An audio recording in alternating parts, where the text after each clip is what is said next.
Hello दोस्तों, free online teaching मन में आपका स्वागत है। आज हम इस वीडियो में कक्षा 10वीं विषय हिंदी विशिष्ट प्री बोर्ड परीक्षा 2021 का हल सहित पेपर देखेंगे। इससे पहले यदि आपने हमारे चैनल को सब्सक्राइब नहीं किया है तो प्लीज़ सब्सक्राइब कीजिए, साथ में बेल आइकन को भी प्रेस कीजिए ताकि कोई भी वीडियो की नोटिफिकेशन आप तक सबसे पहले पहुंचे। तो चलिए वीडियो को स्टार्ट करते हैं। तो इसमें प्रश्न क्रमांक 1 है कि निम्नलिखित कथनों के सही विकल्प चुनकर लिखिए। पहला प्रश्न है कि सूरदास जी के पदों की भाषा है। तो इसमें आपको 4 विकल्प दिए गए हैं, जिसमें आपका 12 नंबर का ऑप्शन आपका आंसर हो जाएगा ब्रज भाषा। इसके बाद देखते हैं दूसरा प्रश्न कि लोक संस्कृति का जन्म हुआ। तो यहाँ पर भी आपको 4 विकल्प दिए गए हैं, तो इसमें से आपका 12 नंबर का ऑप्शन आपका आंसर हो जाएगा गाँव में। इसके बाद देखते हैं निंदा रस के लेखक। तो यहाँ पर आपको 4 विकल्प दिए गए हैं, तो इसमें से आपका 12 नंबर का विकल्प सही हो जाएगा, ये आपका आंसर हो जाएगा हरिशंकर परसाई। इसके बाद देखते हैं हम चौथा प्रश्न क्रमांक 4 है कि सिंगार रस का स्थायी भाव है। तो यहाँ पर भी आपको 4 विकल्प दिए गए हैं, तो इसमें से आपका 7 नंबर का ऑप्शन आपका आंसर हो जाएगा रति। इसके बाद देखते हैं हम प्रश्न क्रमांक 5। तो प्रश्न क्रमांक 5 है कि 2 पदों के मेल को कहते हैं। तो यहाँ पर 2 पदों के मेल को क्या कहते हैं, यहाँ पर आपको 4 ऑप्शन दिए गए हैं, तो इसमें से आपका 12 नंबर का ऑप्शन आंसर हो जाएगा समास। इसके बाद देखते हैं हम प्रश्न क्रमांक 2 रिक्त स्थानों की पूर्ति कीजिए। इसमें पहला प्रश्न है कि स्वतंत्रता संग्राम के सेनानी पंजाब केसरी खालिस्तान है। तो इसका आंसर क्या हो जाएगा लाला लाजपत राय। इसके बाद देखते हैं दूसरा प्रश्न कि पथ की पहचान कविता के रचयिता कौन है, हरिवंशराय बच्चन। तो ये आपका आंसर हो जाएगा। इसके बाद देखते हैं तीसरा प्रश्न कि सुश्रुत के चिकित्सा ग्रंथ का नाम क्या है, सुश्रुत संहिता है। तो इस प्रकार से आपका आंसर हो जाएगा। इसके बाद देखते हैं चौथा खालिस्तान अर्थ की दृष्टि से वाक्य खालिस्तान प्रकार के होते हैं। तो कितने प्रकार के होते हैं, 8 प्रकार के। आपको आंसर में लिख देना है 8। इसके बाद देखते हैं हम 5वां खालिस्तान कि गीतिका छंद के प्रत्येक चरण में मात्राएं होती हैं। तो कितनी मात्राएं होती हैं, 26। तो आपको आंसर में क्या लिख देना है 26। इसके बाद देखते हैं हम प्रश्न क्रमांक 3 सत्य असत्य लिखिए। इसमें पहला प्रश्न है कि बालक राम अवध के राजा दशरथ के पुत्र थे। तो इसका आंसर क्या हो जाएगा सत्य। इसके बाद देखते हैं प्रश्न क्रमांक 2 स्वामी रामतीर्थ एक बार जापान गए थे। तो ये इसका उत्तर क्या हो जाएगा सत्य हो जाएगा। इसके बाद देखते हैं प्रश्न क्रमांक 3 निंदक समाज में सम्मान का पात्र होता है। तो ये क्या हो जाएगा असत्य हो जाएगा। इसके बाद देखते हैं चौथा प्रश्न जिसे जीता ना जा सके उसे विजयी कहते हैं। तो इसका आंसर क्या हो जाएगा असत्य। इसके बाद देखते हैं प्रश्न क्रमांक 5 जहां लोक सीमा का उल्लंघन हो वहां अनुयुक्ति अलंकार होता है। तो ये आपका क्या हो जाएगा असत्य हो जाएगा। तो इस प्रकार से आपके प्रश्न क्रमांक 3 के सभी प्रश्नों के आंसर हो जाएंगे। इसके बाद देखते हैं प्रश्न क्रमांक 4 सही जोड़ियां बनाइए। तो इसमें आपको 2 स्तंभ दिए गए हैं आ और बा। तो पहला प्रश्न है कि मातृभूमि का मान। तो इसके लेखक कौन है, हरिकृष्ण प्रेमी। ये आपका आंसर हो जाएगा। इसके बाद दूसरा प्रश्न कि बेटियां पाबंद दुआएं। इसके लेखक क्या हैं, अजहर हाशमी। इसके बाद तीसरा कि चिर सजग आंखें उन्हें दी। तो इसके क्या हो जाएंगे महादेवी वर्मा। इसके बाद नाटक में क्या होता है अनेक अंक होते हैं, और महाकाव्य क्या है संपूर्ण जीवन का वर्णन। तो इस प्रकार से आपकी सही जोड़ियां हो जाएंगी। इसके बाद देखते हैं प्रश्न क्रमांक 5 प्रश्नों के उत्तर एक शब्द या एक वाक्य में लिखिए। तो इसमें पहला प्रश्न है कि कोयल के उसके किस गुण के कारण पसंद किया जाता है। तो इसका आंसर हो जाएगा कि कोयल को उसकी मधुर या मीठी बोली के कारण पसंद किया जाता है। इसके बाद देखते हैं दूसरा प्रश्न कि छंद के प्रकार लिखिए। तो छंद के 2 प्रकार होते हैं, मात्रिक छंद और वर्णिक छंद। इसके बाद देखते हैं तीसरा प्रश्न भगिनी निवेदिता का मूल नाम क्या था। तो इसका आंसर हो जाएगा मार्गरेट। इसके बाद देखते हैं चौथा प्रश्न कि जगन्नाथ का संधि विच्छेद कर संधि का नाम लिखिए। तो इस प्रकार से आपको संधि विच्छेद करना है कि जगत प्लस नाथ, ये कौन सी संधि है, व्यंजन संधि। इसके बाद 5वां प्रश्न कि किन्हीं 2 महाकाव्यों के नाम लिखिए। तो आपको कोई भी 2 महाकाव्यों के नाम लिखना है, जैसे हमने इस प्रकार से लिखा कि साकेत और कामायनी।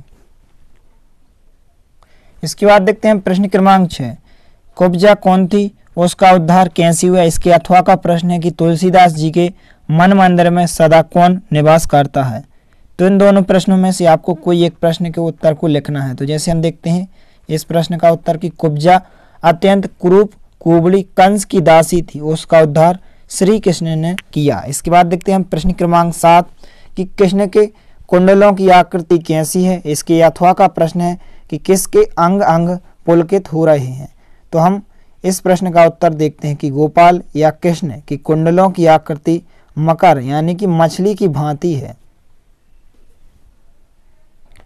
इसके बाद देखते हैं हम प्रश्न क्रमांक 8 कि हिमालय की झीलों में कवि नागार्जुन ने किसे तैरते देखा। इसकी अथवा का प्रश्न है कि व्यक्ति सम्मान्य के योग्य कब बनता है। तो हम इसी प्रश्न का उत्तर देखते हैं कि कोई भी व्यक्ति मात्र उच्च पद पाने से सम्मानीय नहीं हो जाता, बल्कि दूसरों की भलाई करने से वह सम्मान्य के योग्य हो जाता है। तो इस प्रकार से आपके प्रश्न क्रमांक 8 का उत्तर हो जाएगा। इसके बाद देखते हैं हम प्रश्न क्रमांक 9 मोम के बंधन सजीले से कवित्री का क्या आशा है। इसकी अथवा का प्रश्न है कि आसमान में किस तरह के बादल उड़ रहे हैं। तो हम देखते हैं कि इसी प्रश्न का उत्तर देखते हैं हम प्रश्न क्रमांक 9 के अथवा का प्रश्न, आसमान में काले पीले सुरमई और मटमैले बादल उड़ रहे हैं। तो इस प्रकार से इस प्रश्न का ये आंसर हो जाएगा। इसके बाद देखते हैं हम प्रश्न क्रमांक 10 कि कवि के अनुसार व्यक्ति को किस रास्ते पर चलना चाहिए। इसके अथवा का प्रश्न है कि तितलियों के रंग से कवि का क्या आशा है। तो हम देखते हैं इसी प्रश्न का उत्तर कि कवि के अनुसार व्यक्ति को किस रास्ते पर चलना चाहिए। तो हम इसी प्रश्न का उत्तर देखते हैं कि कवि के अनुसार व्यक्ति को अच्छा या बुरा अथवा यह पथ असंभव है इस बात को त्याग कर निरंतर आगे बढ़ना चाहिए। इसके बाद देखते हैं प्रश्न क्रमांक 11 गांधी जी द्वारा स्थापित आश्रम का नाम लिखिए। इसके अथवा का प्रश्न है कि तेजस्वी पुरुष लाला लाजपत राय के चरित्र की 2 विशेषताएं लिखिए। तो हम इस प्रश्न का उत्तर देखते हैं कि तेजस्वी पुरुष लाला लाजपत राय की चरित्र की 2 विशेषताएं। तो उत्तर है कि तेजस्वी पुरुष लाला लाजपत राय की 2 विशेषताएं थी। पहली विशेषता थी कि एक उनकी वाणी और दूसरी उनकी कलम।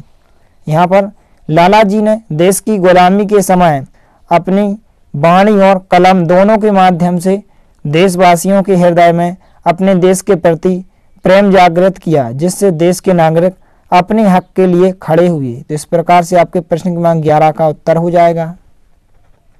इसके बाद देखते हैं प्रश्न क्रमांक 12 भारतीय साहित्य का एक बड़ा भाग किस चरित्र से अनुप्राणित है। इसके अथवा का प्रश्न है कि मनुष्य पशु से किस प्रकार भिन्न है। तो हम इस प्रश्न का उत्तर देखते हैं कि भारतीय साहित्य का एक बड़ा भाग किस चरित्र से अनुप्राणित है। तो इसका उत्तर हो जाएगा कि भारतीय साहित्य का एक बड़ा भाग कृष्ण चरित्र से अनुप्राणित है। इसके बाद देखते हैं प्रश्न क्रमांक 13 महाराणा लाखा वीर सिंह के किस गुण से प्रभावित हुए। इसके अथवा का प्रश्न है कि गाड़ी पर किसान के वेश में कौन था। तो हम इस प्रश्न का उत्तर देखते हैं कि महाराणा लाखा वीर सिंह के किस गुण से प्रभावित हुए। तो इसका उत्तर हो जाएगा कि महाराणा लाखा वीर सिंह की देशभक्ति और आत्मबल की भावना से प्रभावित हुए। इसके बाद देखते हैं हम प्रश्न क्रमांक 14। प्रश्न क्रमांक 14 है कि खंड काव्य एवं महाकाव्य में अंतर लिखिए। इसके अथवा का प्रश्न है कि प्रबंध काव्य की कोई 2 विशेषताएं लिखिए। तो हम इस प्रश्न का उत्तर देखते हैं कि खंड काव्य एवं महाकाव्य में अंतर।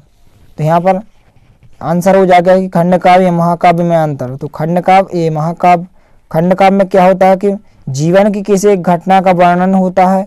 महाकाव्य में जीवन का समग्र रूप का वर्णन किया जाता है। और दूसरा है कि खंड काव्य एक सर्ग में होता है।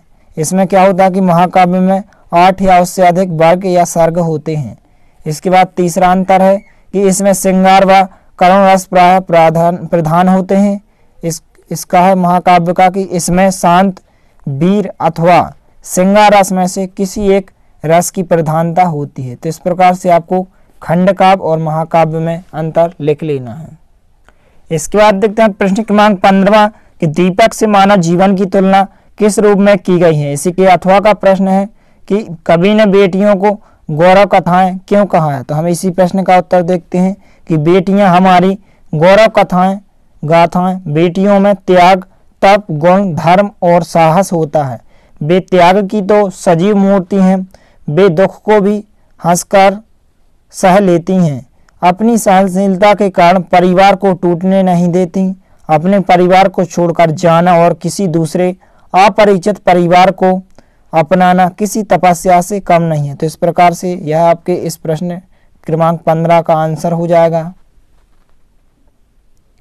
इसके बाद देखते हैं हम प्रश्न क्रमांक 16 वाक्यों को निर्देशानुसार परिवर्तित कीजिए। तो इसमें पहला वाक्य है कि वह परीक्षा में उत्तीर्ण हो गया। इसको आपको प्रश्नवाचक वाक्य में परिवर्तित करना है। इसके बाद दूसरा प्रश्न कि तुम देश की सेवा करते हो, इसको आपको आज्ञावाचक वाक्य में परिवर्तित करना है। इसके अथवा का प्रश्न है कि वाक्यों को शुद्ध करके लिखिए। इसमें पहला प्रश्न है कि प्रत्येक छात्र स्कूल जाते हैं। दूसरा वाक्य मोहन चक्की पर आटा पिसवाने गया। तो हम इन प्रश्नों को निर्देश अनुसार परिवर्तित करेंगे। तो यहाँ पर आइए देखते हैं। तो इसमें पहला वाक्य था कि वह परीक्षा में उत्तीर्ण हो गया, इसको हमें प्रश्नवाचक वाक्य में परिवर्तित करना है। तो इसका आंसर क्या हो जाएगा, क्या वह परीक्षा में उत्तीर्ण हो गया और पीछे प्रश्नवाचक चिन्ह। इसके बाद दूसरा वाक्य क्या था कि तुम देश की सेवा करते हो, इसको आपको आज्ञावाचक वाक्य में परिवर्तित करना है। तो इसका आंसर क्या हो जाएगा, तुम देश की सेवा करो। तो इस प्रकार से आपको आंसर में लिख लेना है।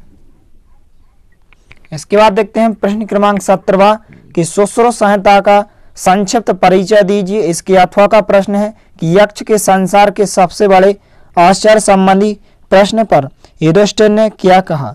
तो हम इसी प्रश्न का उत्तर देखते हैं कि यक्ष के संसार के सबसे बड़े आश्चर्य संबंधी प्रश्न पर युधिष्ठिर ने क्या कहा। तो इसका उत्तर हो जाएगा कि यक्ष के संसार के सबसे बड़े आश्चर्य संबंधी प्रश्न पर युधिष्ठिर ने कहा कि प्रतिदिन आंखों के समक्ष न जाने कितने प्राणियों को मौत के मुंह में जाते देखकर भी बचे हुए प्राणी इस बात की इच्छा रखते हैं कि हम अमर रहें, यह कितने आश्चर्य की बात है। तो यह आपके इस प्रश्न का उत्तर हो जाएगा।